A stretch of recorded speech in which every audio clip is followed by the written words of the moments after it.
Hello बच्चों, चलिए प्रश्न को पढ़ते हैं।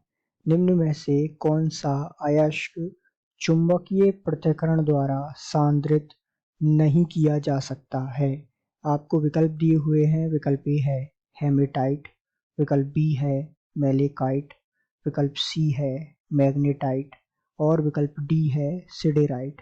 तो आइए बच्चों, मुख्य अवधारणा को समझते हुए हम इस प्रश्न को हल करते हैं तथा विस्तार पूर्वक इस प्रश्न के संदर्भ में चर्चा करते हुए सही विकल्प का चुनाव करते हैं। सर्वप्रथम इस प्रश्न को हल करने के लिए हमें कुछ जरूरी जानकारी होना आवश्यक है। जैसा कि हम जानते हैं कि जो मेलेकाइट होता है, यदि हम मेलेकाइट के सूत्र के बारे में बात करें तो ये इसका सूत्र होता है CuOH2.CuCO3। ये जो है मेलेकाइट है। सामान्य रूप से ये जो है इसे चुंबकीय पृथक्करण द्वारा हम सांद्रित नहीं कर सकते, क्योंकि जो मेलेकाइट है वो चुंबकीय अयस्क नहीं होता है, अर्थात ये चुंबकीय अयस्क नहीं है।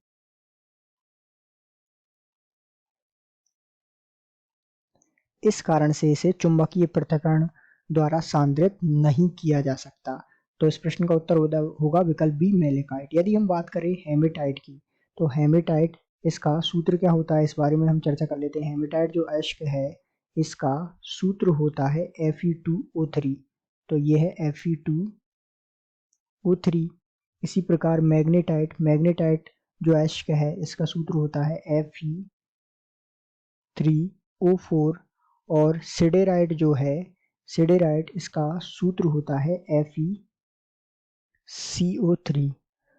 तो ये जो है तीनों हेमेटाइट, मैग्नेटाइट और सिडेराइट चूंकि चुंबकीय अयस्क होते हैं, इस कारण से चुंबकीय पृथक्करण द्वारा पृथक किया जाता है। लेकिन मेलेकाइट जो है जिसका सूत्र अयस्क का सूत्र या हमने देखा ये होता है CuOH2.CuCO3। तो इस कारण से ये जो है चुंबकीय अयस्क नहीं होता, जिसे हम सामान्य रूप से चुंबकीय पृथक्करण द्वारा पृथक नहीं कर सकते। तो हम कह सकते हैं कि दिए गए प्रश्न का सही उत्तर विकल्प बी है। आशा करते हैं आपको समझ आया होगा। धन्यवाद।